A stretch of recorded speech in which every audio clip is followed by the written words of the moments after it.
upon this. You want them to come out of the gate swinging. I really feel they're just testing the waters a little bit. They've probably seen that series with Misfits earlier, and they're saying, like, guys, we should not take that, like, for granted that we're taking this game here, so let's just play it safe for now. Four out of 5 games, Falstad. 4 out of 5 games, Johanna for Tempo Storm on Towers of Doom.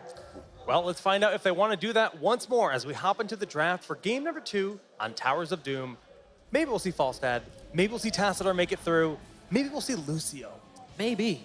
Oh, man. You got to wonder, is somebody going to bust that out on day one? Because you know somebody's going to be bringing it out. I mean, if I was here, yeah, but I lose games a lot. So Lucio, Chromie, Murky all together. The god tier heroes, man. All right, the band. Let's be honest here for a moment. If you would be playing here, we would see Murky, and Murky. And you would see victories, okay? That's what you would see. I would bring the noise. Wait, NA would be EU at that point, That's right, yeah, man. Unstoppable. Well, Dahaka ban and Zeratul ban here for our teams. Tassadar once again left open. Caldor, are you okay with that?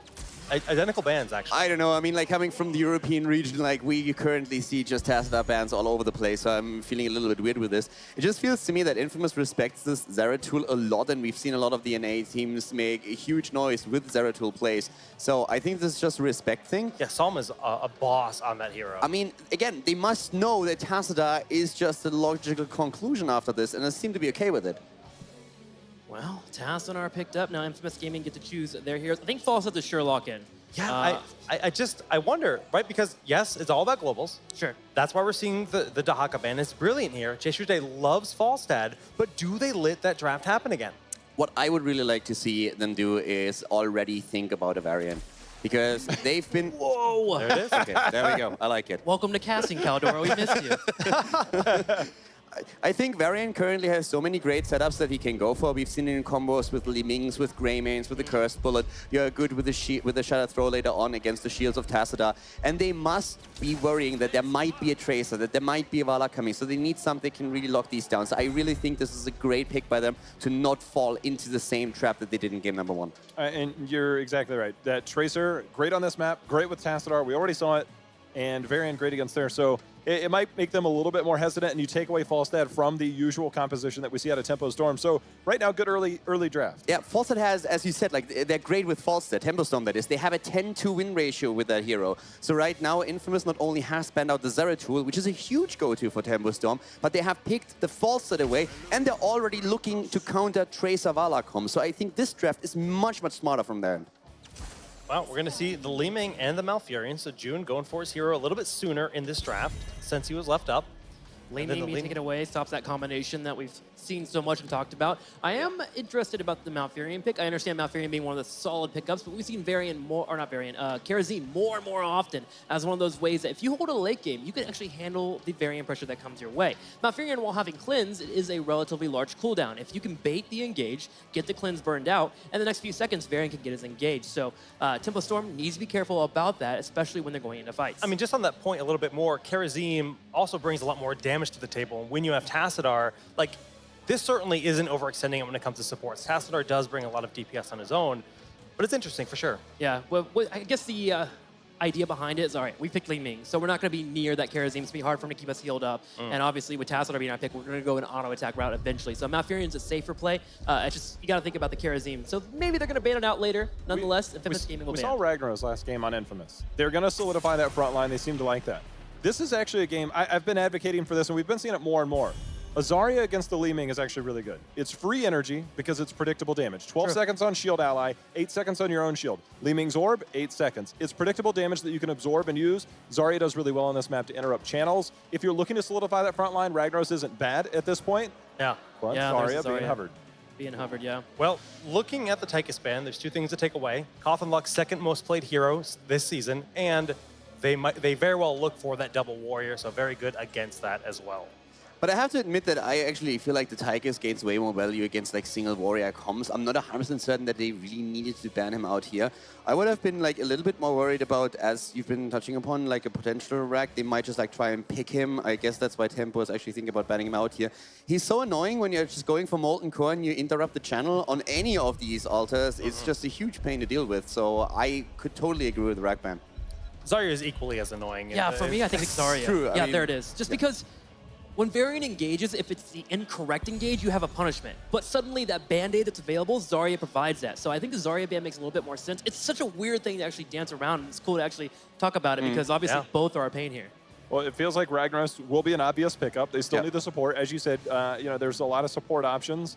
Rhaegar seems to have made it through. Karazim obviously is an option if you want to be super aggressive, if you can get that isolation. But again, Tassadar shield's so strong. With it being an Infamous, I just assume they're going to go Karazim. They really love that hero. Yeah, it's Deep Link's most played. Yeah, it certainly is. And in fact, they don't even run Malfurion that much, but nonetheless, here we go. Wow. We have our ETC and our Greymane. This is the Greymane comp that I talked about earlier. You have the variant for the setup, and then you have not only Falset with reliable damage, but you have that cursed bullet on Greymane. So they are going to try and just blow up targets.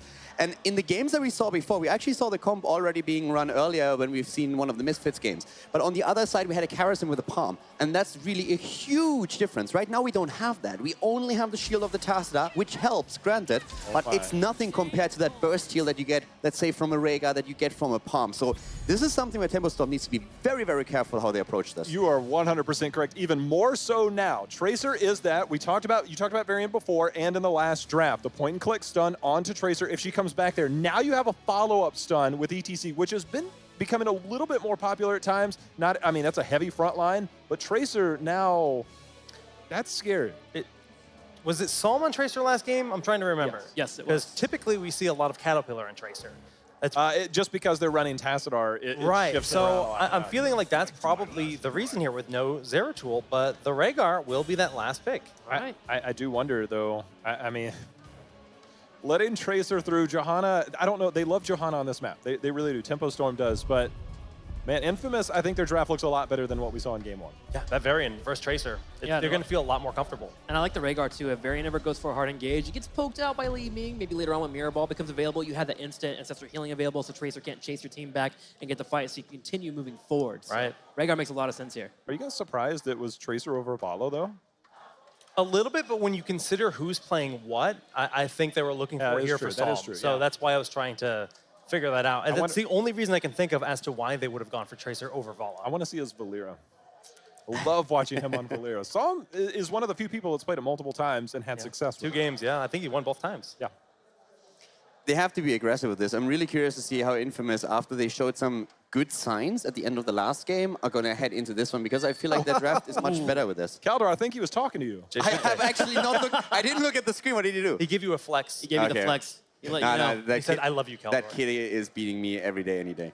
He's insane.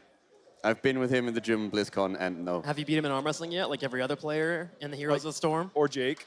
Let's not talk about that. Let's talk about the game. Take it away, Dread and Gillyweed.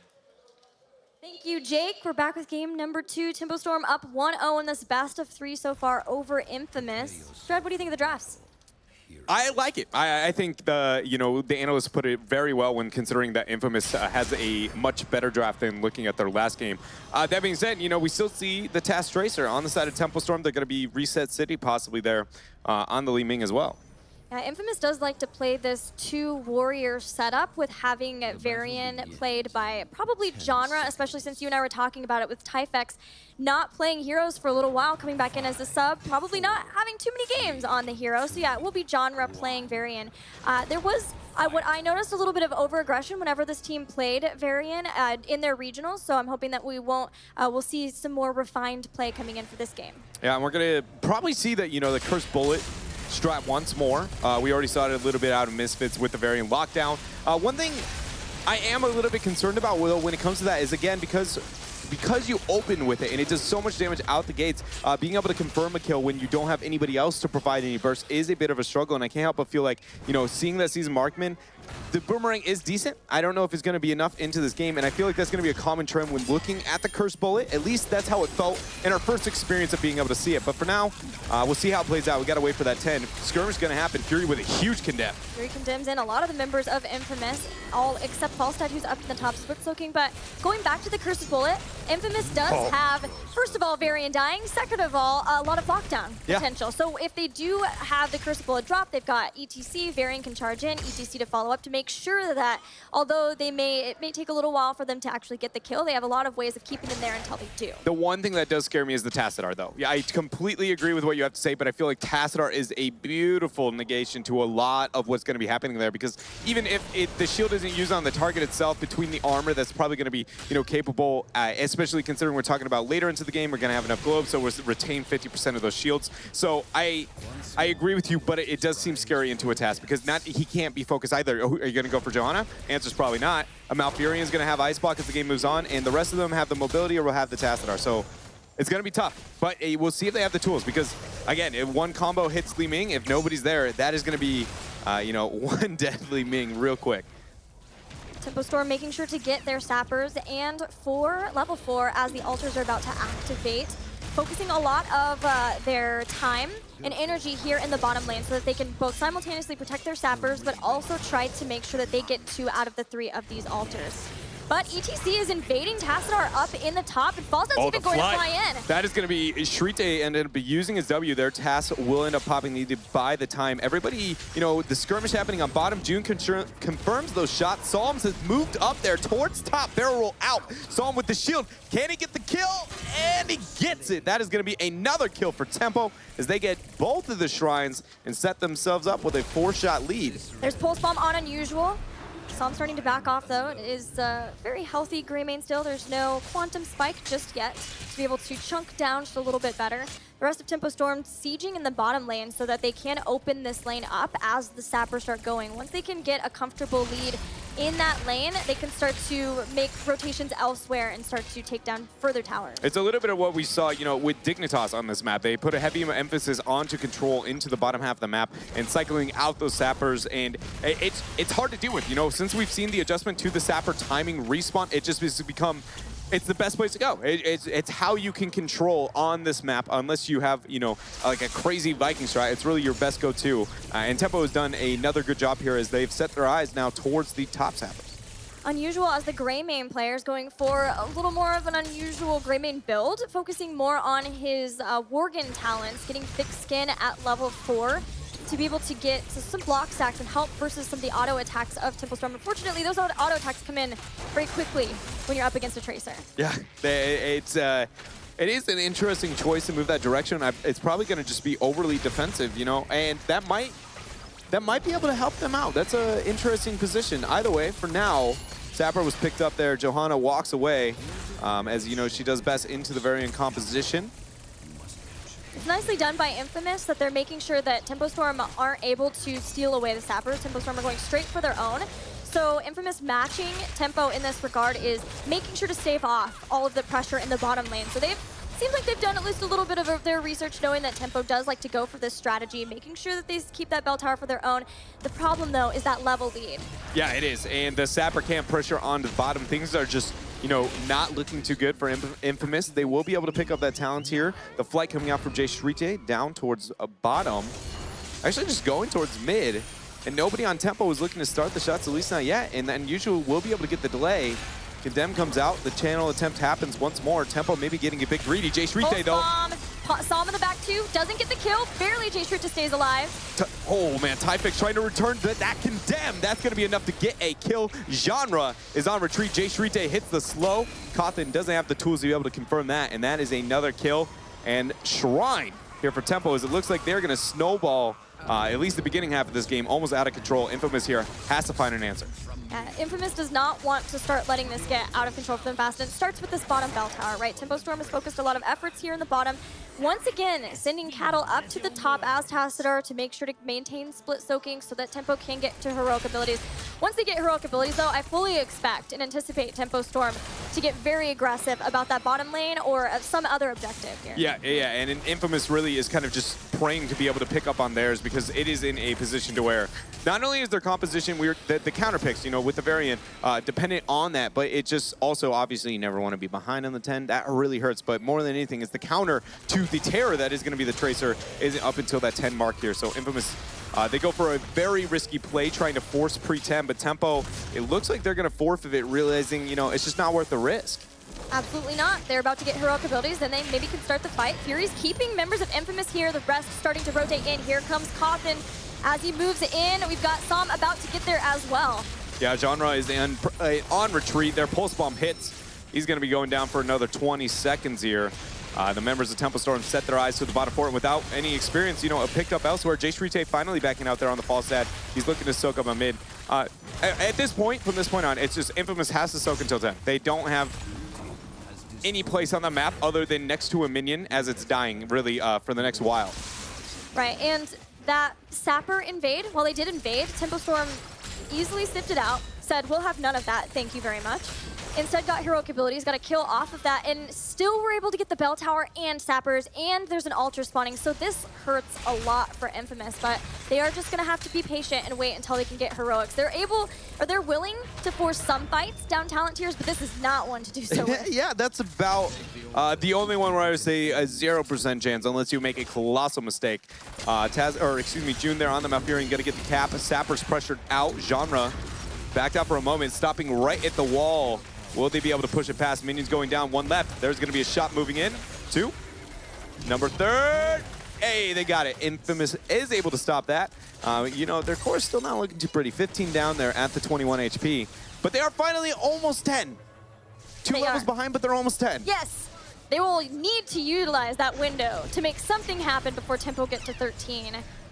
But they've got a little bit of cleanup to do as well. That bottom bell tower is a problem here. The heroic abilities, though, Mosh Pit or Stage Dive being held. Oh, Falstad goes down. Rough is getting rougher at this point. Nice roots, though. Yeah, big root and Twilight Dream. The reset coming in. Coffin there with a full rotation. Just gets a secondary pick on to Deep Blank there. B-Step coming out from Unusual, which feels unusual considering, I don't know if you looked at Experience recently, but that's not the B-Step moment.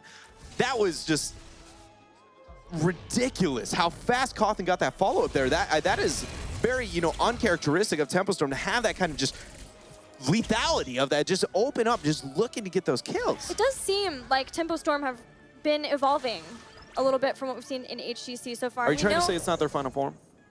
Is there never? There's never? Maybe we will have their final form at this event. I mean, North America hopes so. Kato's gonna yee out. Root not gonna connect. There's a fly. Root! Falstad gets taken out before he can gust! And now Psalm is going to take a lot of damage. Beautiful cleanse coming out from Jin. There goes the power stick. That is a 5-man mosh pit, but the Condemn says not today. Infamous here had a moment, but it is quickly withering away as the Sappers move in. The ETC falling. Tempo Storm. Fury is the real MVP because that was a mere second away from being a Infamous getting control of this game. They did get one kill at least, but still so far from 13, and still Infamous haven't even been able to take the bell tower away. Tempo Storm have all the control in this game. That is where it is at this point. Infamous starting to have to make these risky type plays, like fighting talent tiers down, maybe an opportunity, but Tempo Storm are gonna steal away or take away the shots from their own altar and move in. Happy to go after Infamous's altar as well. Fury's moving in. Jishrit is there, has Gust if he needs to buy time for his team. Go for the throat not being available either really hurts lethality, it feels like, of Infamous here. It doesn't, even if they were on the same talent tier, I don't see this as a skirmish they want to take. Typhex has to back out. Gust is used, it buys time, but merely just that, only time here, as it looks like Infamous has to retreat. Taunt combo goes out. Taunt, Psalm in trouble, gets back, recalls and blinks to safety of the team. And now Tempo Storm walks away with a 36-8 lead. What's the next move going to be? Do they try to get more bell towers mid? Maybe an opportunity if they can push that lane? No, they want to go in for the boss. They want to get 4 more shots and close this out in short order. Yeah. Can Infamous stop it here without the Gust? I don't think it's going to be the case here. I mean, he's looking to turn that bell tower over, so that's going to be forfeited there. 4 more shots moving in the core. And now Tempo Storm sits 1 bell tower away from sighting off GG for not only this game, but possibly the series. It's rough for Infamous. ETC gets caught. Pulse Bomb. Ancestral not connecting, and another kill goes the way of Tempo Storm. 10 kills to 1 so far, Dread. Yeah, very well done from June as well, realizing that, the only way they're going to be able to get the kill is with that hard CC as a follow-up, making sure he's not going to be able to walk away. And that pick is going to lead to another Sapper, more pressure. These are not enough. Oh, man. Another root, another deep link. Psalm in the back. Goes after Unusual. That's going to be recall out. Still going after Genre, though. Good cleanse. It was actually more of a pre-cleanse, though, on the side of June to make sure Psalm is not going to be under pressure. 16 is closing in. Infamous here. It's just, where does this stop? I guess I have the answer. It's when the core is dead. Yeah, that's actually, that was the right. I don't know why I asked, to be honest, yeah. You got it. Nailed it. It's all right. We figured it out. That's the most important thing. But we did it together. Oh, those rounds! Jay Shred to get blown up. That was so awesome from June. And somehow Psalm survives the Blessed Shield, just playing ping pong with all of Infamous there. The Condemn, Cawthon looks saying thank you. That's a triple reset. And now it looks like there is no way Infamous Rhaegar by himself can stop that. It looks like we're looking at a GG here. Tempo Storm, 3-level leading. Very well done. Game, set, and match for Tempo Storm. A 3-level lead. Commanding presence on Towers of Doom. Yes, Sky Tempo, they had a great victory, but we wondered how this next map was going to be, especially going back in with the Tracer comps, but executing Infamous with no trouble at all. And we often talk about Tempo Storm as a team, or a lot of other teams in North America consider Tempo as the one that's consistent. With no outstanding flashy players, I can genuinely say Cawthon was beyond flashy in that last game there. He was putting out the DPS, you know, he's getting the resets, and the whole June making plays with the roots. June. Everybody was, they seemed like they did upgrade their play here, and it's very nice to see that as they start for North America, or at least the #1 seed for North America here at the Western Clash. Yeah, June is incredibly impressive. He has the highest KDA, not only for North America Dread, but across North America and Europe. All of HGC between those two regions coming into this event, and you could see why. Those roots, when Jay Shred flew in, oh my gosh. And like, even it's the small things, you know, realizing he needs the Twilight Dream just for the ETC, and the impact that is going to have for his team is worth not having the cooldown in the next, you know, team fight that's going to be engaging. Very well done and calculated play for all of Tempo Storm. That being said, though, we can't take anything away from Infamous. They were still, for me, a pleasant surprise so far with their games.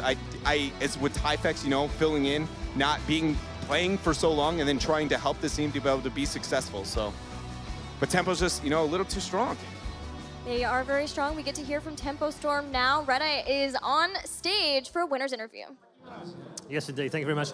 I'm going to keep my distance because I understand that you're not very well right now. So let's just do this from afar.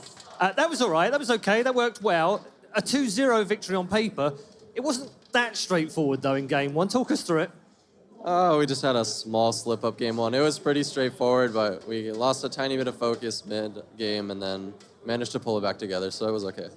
You've had a good start to the season, obviously 6-1 in North America. How different is it coming to the Western Clash and having to play teams from other regions? Does it screw with your mind a little bit? Do you practice differently? How do you approach it?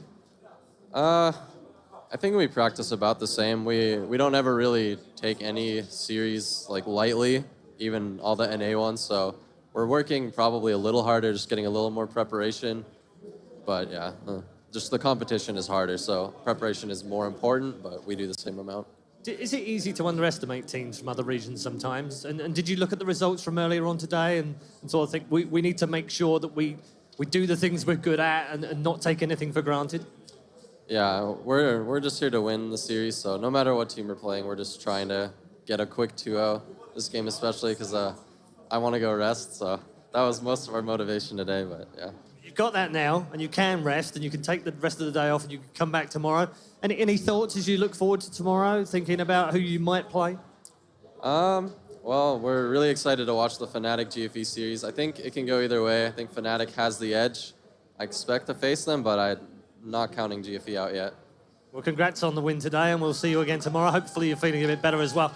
Tempo Storm safely through to the semi-finals of the upper bracket. Let's find out from our panel what they made of that one.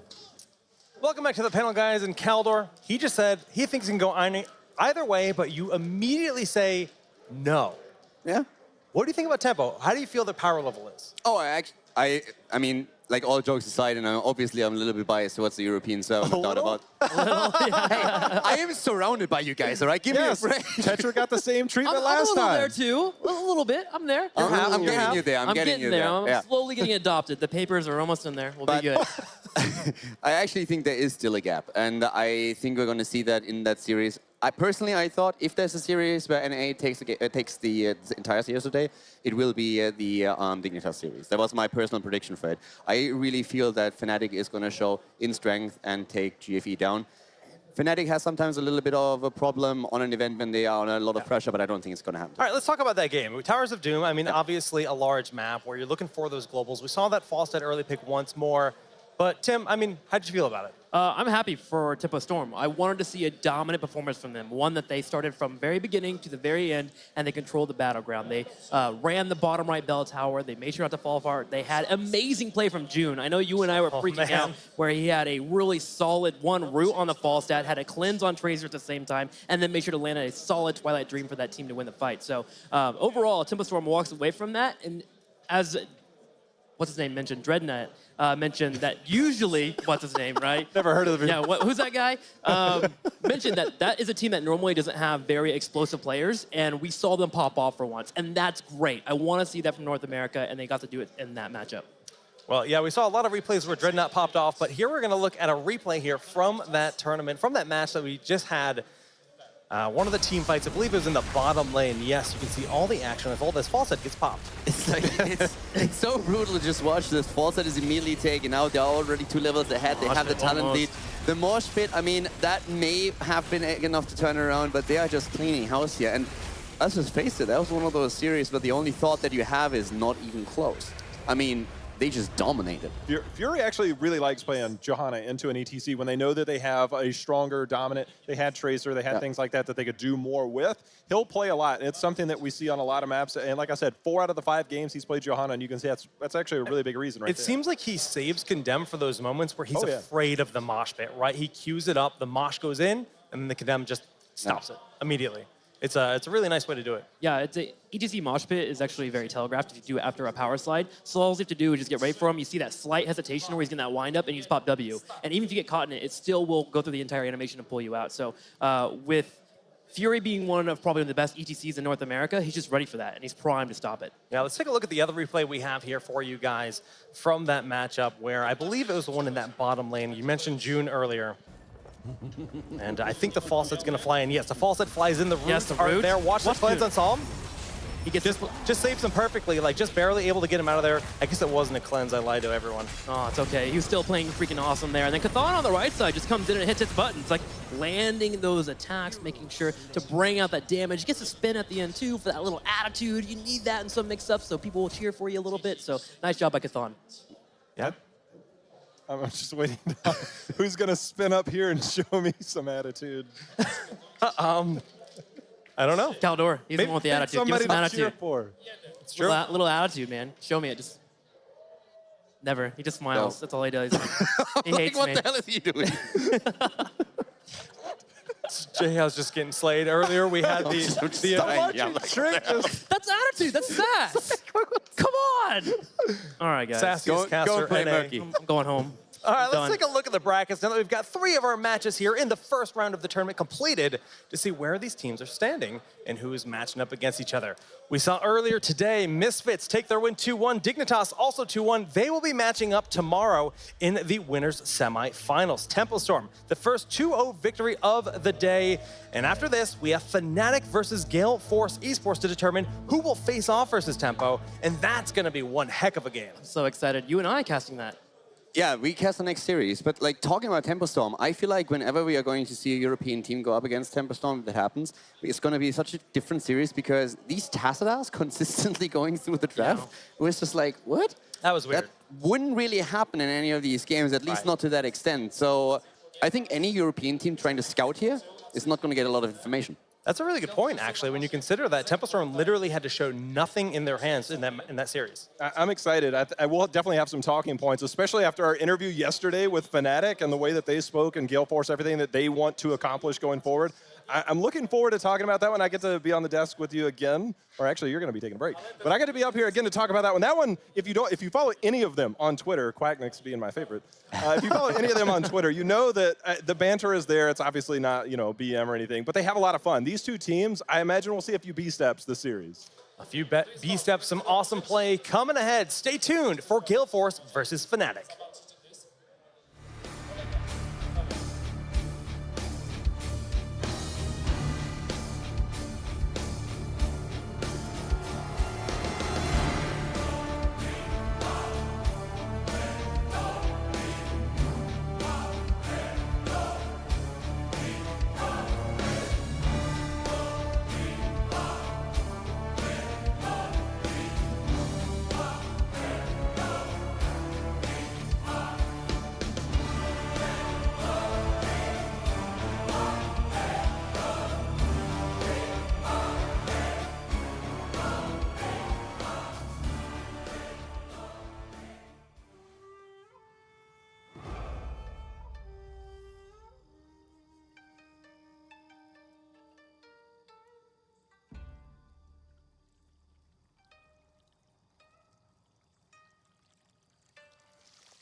Another round?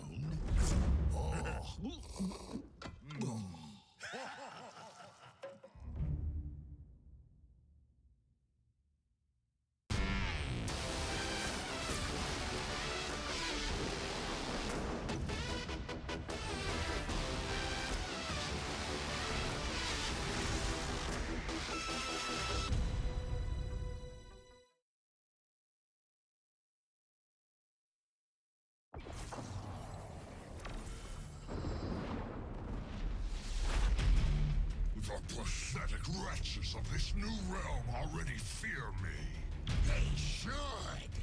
So many souls for me to harvest. And I shall begin with theirs. This Nexus, all its power, it will be mine! Those who oppose me invite their own demise. If the two of us have learned anything fighting fools like these before, it's that When we work as one, none can stand against us. we are Shogun! We will rule the Nexus! Or destroy it.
A king has fallen.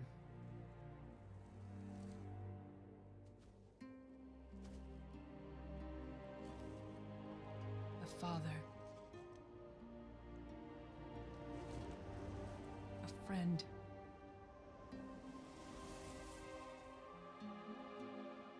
A warrior.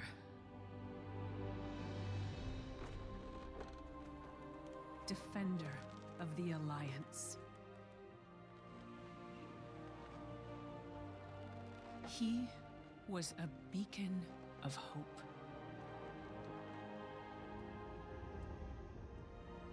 A leader without measure. A man who would never accept defeat. He was our shield against the storm.